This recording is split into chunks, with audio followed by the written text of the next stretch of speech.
Hey everyone, this week I've got a couple classic AMG cars, both by Otto. So of course that means resin. Let me reiterate, nothing opens. So first is a late 80s, early 90s. Let's see, we call this a 300 CE 6.0, so that would have been a 6-liter V8. Car number 720 out of 4,000, which for Otto, that's actually a pretty high production run. I don't know, this is a great looking car. Love the wheels. These would have been called monoblocks, but this is a multi-piece format, so I don't think they call them monoblocks anymore, but great looking wheels. Great looking car in general.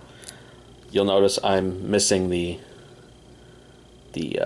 Mercedes logo, but I have it taped underneath because, man, it keeps just getting knocked off. It's happened like 3 times. It's why Otto gives you extra emblems like that, because they know you're probably going to lose one over time. Paint quality is pretty good. Ignore my smudges from my greasy fingers. Interior is good. Window bubbles pretty good because it's relatively flat slab-sided car. I would have picked this up for, I think, about 55, 60 bucks on sale. And as I say, at that price, definitely not mad at it. This is a great looking car. I think they also offer it in gray. Now, I remember with AMG in this time period, AMG was not in-house with Mercedes-Benz. It was its own thing throughout the years, maybe late 90s, early 00s. AMG was brought in-house, and that would have been true for this car. This is an AMG CLK Black Series. This would have been, I think, about 2009, 2010-ish, this car came out, based on the CLK.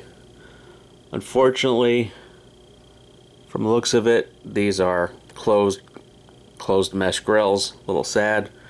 Usually expect more out of Otto. Wheels and tires are good, of course. Simulated carbon fiber. This is car number 457 out of 2000.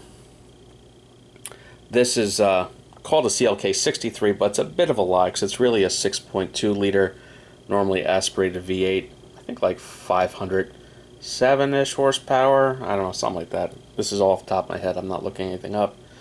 Again, paint quality good. Windows decent. Interior, there isn't much to see on these.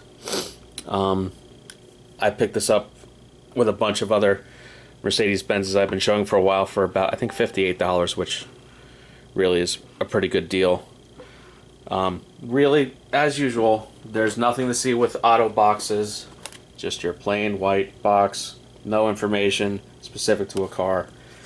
So, the people that love unboxing, you're not going to get anything interesting out of this video from me, that's for sure. And again, nothing opens. I wish they made these in Diecast, but they don't. So this is about as good as it gets. That's about it for this week. Short and quick again. And hope you like it. Like and subscribe, and I'll see you later. Have a good one.